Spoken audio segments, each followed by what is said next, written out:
뉴스타 이슈 오늘은 제21대 국회에 입성하게 된 개혁신당 천하람 비례대표 당선인 만나봅니다. 스튜디오에 나와주셨습니다. 안녕하세요. 네, 안녕하세요. 개혁신당의 천하람입니다. 먼저 당선 축하드리고요. 당선 소감부터 좀 말씀해 주시죠. 네, 제가 이번에 정말 아슬아슬하게 당선이 됐습니다. 저희 이준석 대표가 지역구에서 당선이 되면서 비례대표 배분에 있어서 위성정당을 만들지 않은 저희 개혁신당이 가장 불리한 위치에 놓이게 됐습니다. 그래서 제가 거의 안 될 뻔 했었는데 많은 순천 시민들께서 또 우리 전남의 많은 도민들께서 저희 개혁신당을 선택해 주셨기 때문에 제가 이 자리에 있을 수 있지 않나 싶고 너무 감사드리고요.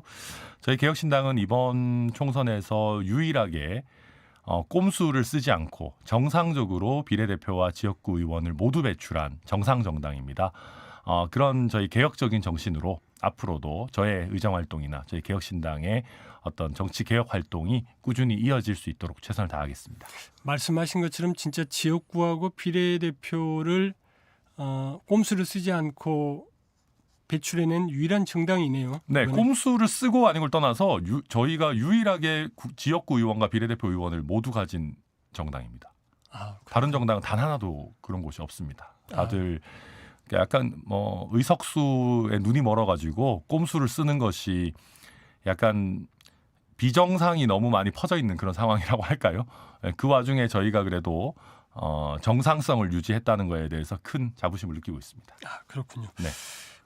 앞서도 잠깐 말씀해 주셨습니다마는 이 당선 확정까지 꽤 걸렸습니다. 누구보다도 가슴 졸이면서 좀 지켜보셨을 것 같아요. 네, 저는 이제 언론에서 300번째 당선인이다 이런 표현을 많이 쓰시더라고요. 저희가 개표가 99.75% 이렇게까지 됐을 때도 당선 확정이 붙지 못한 이게 준연동형 비례대표제에서 계산식이 꽤 복잡합니다. 그리고 저희가 지역구 당선자를 냈기 때문에 다른 위성정당에 비해서 불리한 계산 적용을 받아서 막판까지 소수점 싸움을 하다가 이제 거의 그 개표가 완료되고 나서야 이제 당선을 확정할 수 있는 그런 아슬아슬한 상황이었고 저는 그 과정을 통해서 정말 한 표 한 표가 정말 소중하거나 저는 전국 단위 선거에서 몇천 표 단위로 이렇게 당락이 갈릴 거라고는 생각을 못했습니다.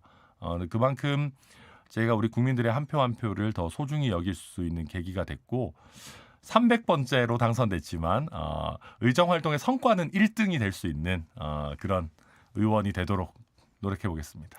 지금 어쨌든 지금 선거제도 말씀해 주신 것처럼 정상정당이다 유일하게 네. 이 말씀도 좀 해주셨는데 그런 부분도 좀 시급하게 바로 잡아야 되지 않을까 싶습니다. 네, 사실 지난번에 이제 더불어민주당이나 많은 정치 세력에서 특히 이탄희 의원이나 이런 분들을 중심으로 위성정당 방지법 논의가 활발했습니다. 그런데 다들 당장의 이득 앞에 가서 그런 부분을 제대로 하지 못했고 위성정당을 현실적으로 막을 수 있느냐에 대한 어떤 회의 같은 것들도 있었습니다.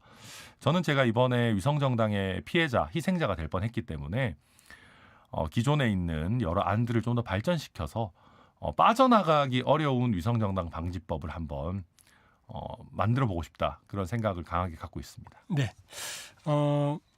이번 총선 결과 어떻게 평가하십니까?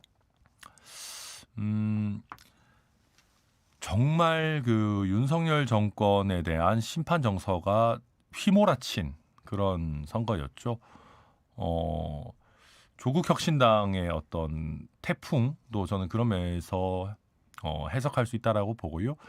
다만 동시에 이제 국민들께서 재미있는 선택들을 많이 해주신 것 같습니다.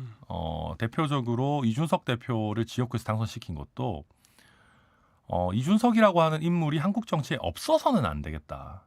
그러니까 이준석이 너무 좋고 사랑스럽고 이런 걸 떠나서 우리 정치에서 이준석을 죽여서는 안 되겠다. 살려놔야 되겠다라고 하는 저는 집단지성이 작동한 거라고 보고요. 옛날 어른들이 까치밥 남겨놓듯이. 그렇죠. 그러니까 이제 조금 까칠하고 아직 완벽하게 다듬어지진 않았더라도 정치 개혁의 불꽃 역할을 할 수 있는 것이 이준석이다. 그리고 더 나아가서는 사실 3%의 벽을 대부분의 정당들이 넘지 못했습니다. 오랜 역사를 갖고 있는 녹색정의당조차도 넘지 못했는데 저희 개혁신당의 102만 명이 넘는 국민들이 이제 성원을 보내주신 것은 천하람과 이준석 그리고 이주영이 힘을 합쳐서 한국 정치를 좀 바꿔봐라. 그리고 그 불씨가 개혁신당이 되어야 된다라는 저는 전략적인 판단이 있으셨다고 봅니다. 그리고 더 나아가서는 이재명 대표의 민주당에 대해서도 과거에 문재인 정부 후반부에 너무 많은 의석을 가지고 민주당이 오히려 그 국민들의 반감을 샀던 것처럼 200석이 넘는 정당을 더불어민주당에 단독으로 주는 것은 조금 부담스럽지 않느냐. 민주당도 조금 더 발전하고 반성해야 되는 지점들이 있다라는 국민들의 절묘한 판단이 있으셨다. 저는 그렇게 생각합니다. 그러니까 정권 심판이 주였음에도 불구하고 개혁신당이 세석을 얻고 특히나 지역구에서 이준석 대표가 당선되는 네. 거 그리고 민주당에 200석을 주지 않은 이런 부분들을 나름 좀 해석을 할 수 있다 이런 말씀을 해주셨네요. 그렇습니다. 근데 이제 당초 개혁신당이 출범할 때만 하더라도 상당히 기대치가 높았고 당시 여론조사도 그렇게 썩 나쁘지는 않았던 것 같습니다. 근데 당초 이런 기대치에는 못 미친 그런 결과였지 않습니까? 네, 저희가 사실 정책 선거를 해보고 싶었습니다. 저희가 수많은 정책들을 발표를 했는데 이번 선거는 정책보다는 심판이 주인 선거였던 것 같습니다. 그래서 저희가 물론 윤석열 정권을 저희 같이 깨끗한 정치 세력이 더 선명하게 심판할 수 있다라는 말씀을 드렸지만은 저희 개혁신당보다는 이재명 대표나 조국 대표가 그 역할에 더 적절하다라고 많은 분들이 봐주신 것 같습니다. 뭐 그 판단 저희는 당연히 국민의 판단이니까 존중할 수밖에 없는 것이고 또 한 가지는 저희가 내부적으로 덩어리를 좀 키워야겠다, 덩치를 불려야겠다라는 부분에 너무 집중을 해서 이낙연 대표 쪽과 다소 좀 성급하게 통합을 했다가 또 헤어지는 것도 좀 성급하게 결별을 했습니다. 그 과정에서 많은 국민들께서 젊은 사람들이 좀 새로운 정치 할 줄 알았더니만 결국 기존 정치의 문법을 답습하는 것 아니냐 실망감도 많이 느끼셨던 것 같고요. 특히 우리 호남 지역에서는 그 부분이 좀 굉장히 안 좋게 작용했던 것 같습니다. 그래서 대외적인 요인도 있었고 대내적으로도 저희도 보다 선명한 개혁 성향을 더 잘 유지해 갔었어야 되는 거 아닌가 하는 아쉬움은 있습니다. 그래서 같은 실수를 다시는 반복하지 않으려고 뭐 조국 혁신당과 교섭단체 합니까 이런 거 하는데 저희는 그것도 저는 꼼수라고 생각합니다. 기성정치 문법이라고 생각하고 저희가 교섭단체가 안 돼서 돈 조금 덜 받고 뭐 국회 내에서 상임위 뭐 간사 이런 거 좀 덜 하더라도 개혁신당만의 불꽃을 더 선명하게 태워가는 것. 저는 그것이 앞으로 개혁신당이 세석으로 출발하지만은 30석, 50석, 100석, 200석 갈 수 있는 과정이라고 생각하고 있습니다. 개혁신당만의 불꽃을 선명하게 태우겠다 이 말씀을 좀 해주셨는데 네. 세석 물리적으로 이 뭔가 할 수 있기에는 의석수가 너무 부족하지 않냐 뭐 이런 얘기들도 좀 있을 수밖에 없습니다. 저는 그렇게 생각하지는 않습니다. 왜냐하면 저희가 뭐 1%죠. 300명 중에 3명이니까 1%입니다만은 저는 그 반만 축내는 대세에 추종하는 수많은 의원들보다는 저희가 훨씬 더 밝게 빛날 수 있을 거라고 생각합니다. 그리고 저희가 비록 의석수로 캐스팅 보트 역할은 못하겠지만은 한국 정치의 멸종 위기종인 소심파들이 대부분 모여 있는 정당입니다.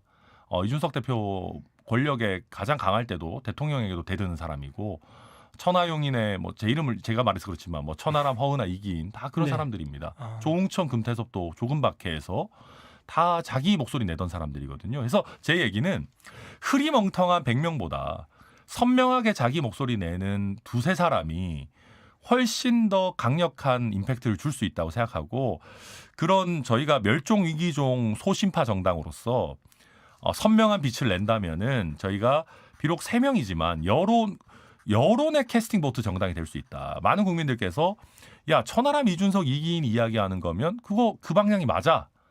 라고 신뢰하신다면은 저는 거대 진영 논리에 찌들어서 정작 국민 눈치는 안 보는 권력자의 눈치만 보는 거대 정당의 틈바구니 속에서 저희가 낭중지추가 될 수 있다 생각합니다.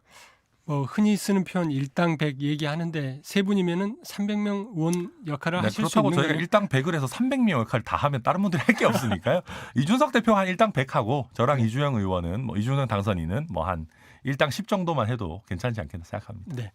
그 지난 화요일에 대통령께서 이 국민의 뜻을 받들지 못해 죄송하다 뭐 이런 입장을 내놨는데 뭐 구체적인 전국 운영 방향이랄지 뭐 이런 것들은 밝히지 않은 상태에서 뭐 그 정도 얘기 비판을 했는데 어떻게 보십니까? 뭐 아쉽죠. 국민들께서 이번에는 윤석열 정권을 정말 크게 심판하셨습니다.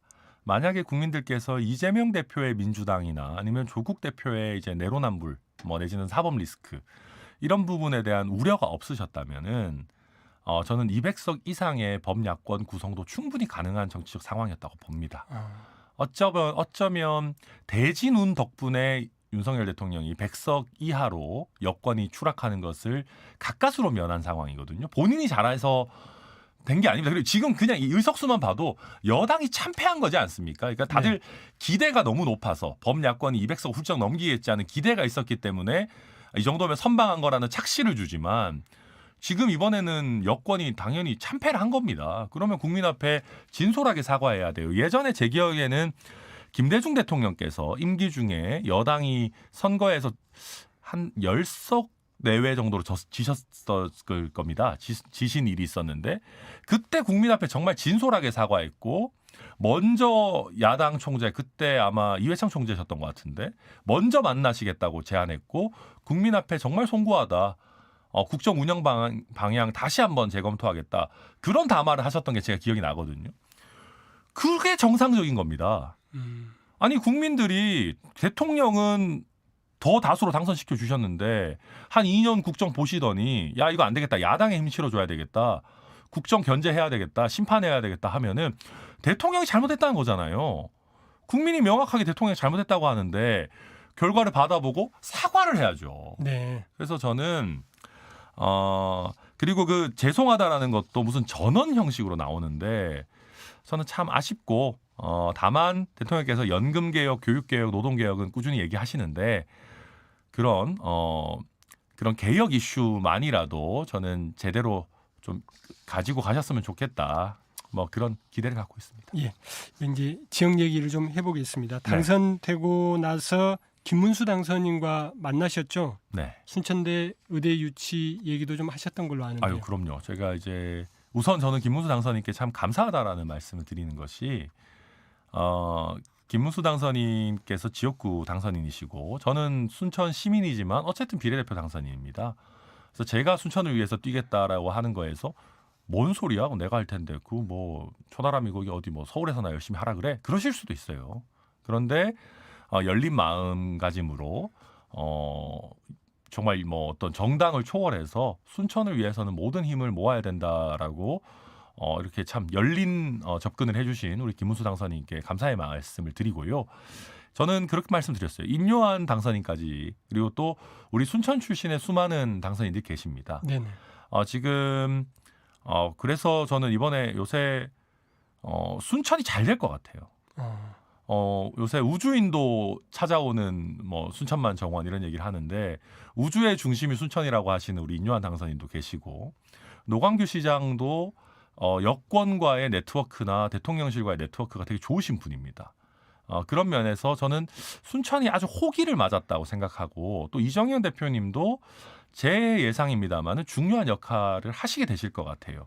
그렇다라고 한다면은 이 요 몇 년이 순천 발전의 저는 골든 타임이다라고 생각하고 저와 김문수 당선인 또 임요한 당선인이 뭐 정말 순천 발전을 위한 순천 드림팀이 돼가지고 순천 의대 이슈부터 시작해서 순천에 이제 뭐 에어로스페이스가 들어오는 방산 산업 유치 뭐 그 외에도 지금 정원박람회 이후에 재개장을 했습니다마는 순천의 관광 산업을 어떻게 한 단계 더 도약시킬 것인가, 뭐 K-디즈니 사업도 지금 말씀하시는데 그런 여러 가지 부분에 있어가지고 국가적인 중앙 정부의 어떤 지원을 받을 수 있도록 저도 최선을 다해서 뛸 생각입니다. 그러시군요. 네. 지금 이제 어찌됐건 당선인께서는 순천 시민인 만큼 네. 광주, 전남 그리고 호남의 비례대표다 이런 생각을 갖고 의정활동도 펴 나가시겠다는 말씀이신 거네요. 저희 개혁신당이 저희 그런 면에서는 가장 호남 친화 정당이라고 생각합니다. 저희는 당선권의 비례대표가 한 2-3명이었거든요. 실제 2명 당선됐습니다. 가까스로. 근데 그중에 한 명이 호남목 비례대표인 겁니다. 예, 제가 순천 시민이고 저는 정말로 순천에 대해 가지고 감사한 마음을 갖고 있습니다. 왜냐하면 제가 어쨌든 그렇게 길지 않은 기간 내에 나름대로 정치적인 주목을 받을 수 있었던 것은 대구가 고향이지만 순천에 와서 바로 떠나지 않고 순천 시민으로서 순천 지역구에서 활동했었다라는 것이 저의 정치적인 에너지의 원동력입니다. 그래서 저는 제가 자신 있게 말씀드리는 것이 천하람의 정치적 고향은 순천입니다. 그래서 저는 비록 비례대표 의원이지만 순천 발전을 위해서 최선을 다하겠다. 순천목 호남목 비례대표로서 효능감을 느끼실 수 있도록 열심히 뛰겠다는 말씀드립니다. 예. 그리고 개혁신당 첫 번째 공약 관련 좀 질문을 좀 드리겠습니다. 저희 KBS 공영방송과 관련된 부분이기도 한데 네. 공영방송 사장 임명 동의제 그리고 10년 이상 방송 경력 가진 사람만 사장으로 입후보하도록 하고 수신료가 아닌 별도 재원을 마련하겠다. 이런 이제 방송법 개정 추진을 1호 공약으로 밝히셨는데 네. 이 부분이 여전히 유효한가요? 당연하죠. 저희는 뭐 허언하는 사람들이 아니고요. 그러니까 이게 완벽한 제도는 없습니다. 저도 저희가 발표한 제도가 완벽하다고 생각하지는 않습니다. 그러나 지금 KBS를 비롯한 공영방송이 마치 대선의 전리품처럼 여겨지고 있는 상황 속에서 낙하산을 완전히 방지하는 것은 불가능하다 손치더라도 최소한 KBS의 구성원들이 어느 정도 동의할 수 있고 그리고 무엇보다도 방송에 대해서 완전히 문외한이 아닌 10년 이상의 경력을 가진 사람이 와야 그러니까 우리가 그런 얘기 하지 않습니까? 낙하산 좋은데 최소한 조직을 운영하고 최소한의 전문성이 있는 낙하산이 와야 우리가 납득할 거 아니냐. 네. 그런 얘기들을 사회 전 분야에서 하는 것이거든요. 그런데 그중에서도 공영방송이라고 하는 것은 굉장히 중요한 분야입니다. 그래서 정말 문외한이 갑자기 임명권자의 등에 올라타가지고 KBS에 와서 KBS를 절단내 놓지 않도록 그 부분 저희가 잘 제도적으로 개선해 나갈 생각입니다. 수신료 분리징수 이후에 재원과 관련된 부분도 굉장히 좀 중요한 대목이 아닌가 싶습니다. 예, 그렇습니다. 그래서 사실은 저희 같은 경우도 KBS의 역할에 대해 가지고 많은 고민들이 있습니다. 이제 이준석 대표는 맨날 대하 드라마를 만들어야 된다 그런 얘기 하지만은 저는 대하 드라마뿐만 아니라 KBS에서 이야기한다면은 이거는 거의 팩트다라고 이야기할 수 있는 속보 경쟁이 아니라 정론으로서의 역할을 할 수 있는 부분들 그리고 우리나라 뉴스 구성에 있어서 국제 뉴스 비중들이 좀 상대적으로 떨어집니다. 그래서 KBS가 그런 공영방송으로서 더 어떻게 보면 공적인 기능을 팩트 체크와 어떤 국제적인 감각의 기능을 더 할 수 있도록 한다면은 그런 부분에 대해서는 국민들이 요새 OTT에 구독료 내시니까 KBS에 왜 내냐 그러시는 거거든요. 그러면 저희가 KBS의 역할에 맞는 적절한 어떤 재정 지원 같은 부분들이 따라가야 되는 거 아닌가 생각하고 있습니다. 네. 또 국회에 들어가시면 이것만큼은 반드시 하겠다 싶은 그런 공약이 있으신가요? 뭐 너무 많습니다만은 저는 어쨌든 비수도권에서 정치를 하고 있는 몇 안 되는 젊은 정치인입니다. 근데 제가 보면서 우리 지역의 젊은 사람 세대들을 보면 스스로 약간 이류 내지는 B급이라고 생각하시는 분들이 계십니다. 잘 나가는 친구들은 대학때 다 서울 가고 뭐 나는 지역에 남아서 그런 식의 생각하시는 분들이 계시는데 저는 좋은 인재들이 수도권으로만 쏠리는 현상을 어떻게든 막아야 된다. 그리고 그 첫 번째 단계가 대부분 대학교입니다. 그러려면 우리 지역의 거점 대학들이 우리 지역 인재를 지키는 역할을 해야 됩니다. 물론 글로컬 대학 같은 부분들 합니다만은 그 정도로는 부족합니다. 저는 순천대학교도 지금의 전남대학교 이상의 수준이 되어야 되고 전남대학교는 거점 대학교로서 사실은 고대나 연대 이상의 과거의 명성을 회복해야 되고 그러려면 돈이 필요합니다. 저는 그래서 지역 거점 대학에 적극적인 투자를 해서 지역 인재의 유출을 막는 지역 인재 유출 방지법 같은 것들을 좀 적극적으로 해보고 싶습니다. 그러시군요. 네. 지금 이제 지역에 직접 사시면서 몸소 느끼셨던 부분이고 그런 부분들이 대한민국의 발전 동력이 될 수 있도록 노력하시겠다 이런 말씀이시죠? 그럼요. 그리고 이게 말이 안 되는 게요. 지역에 안 그래도 돈이 없잖아요. 근데 대학교에 서울로 가 있는 자녀들 원룸 가격, 뭐 생활비, 용돈 해가지고 지역의 부가 계속 서울로 가요, 자꾸. 그리고 그 친구들은 서울에서 기껏 대학 나왔는데 어떻게 또 다시 지방으로 내려가냐 해가지고 계속 서울로가 가중되는 거예요. 대학에서부터 이 고리를 끊지 않으면은 저는 정말 뭐 지역에 아무리 창업 지원이니 무슨 투자 유치니 하려고 해도 인재가 제대로 없으면은 뭐 또 할 수가 없습니다. 그래서 인재부터 챙겨야 된다 생각합니다. 그렇군요. 개혁신당 역할 그리고 또 당선인께서 생각하시는 바람직한 국회의원 역할이라면 뭐라고 보시나요? 이게 다 국회의원이 각자가 여러 가지 모습들이 있을 겁니다. 그렇지만은 저는 지금의 상황에서는 국민 눈치 보는 정치인. 그러니까 저희 같은 경우는 공천권에 눈이 멀어가지고 헛소리하는 사람들은 아닙니다. 저는 국회의원 한 명 한 명 다 똑똑하고 괜찮은 사람들이 대부분이라고 생각합니다. 그런데 그분들이 공천권자 내지는 권력자의 눈치를 보다 보니까 국민들이 보셨을 때 왜 저 똑똑한 사람들이 저렇게 헛소리하냐가 되는 것이거든요.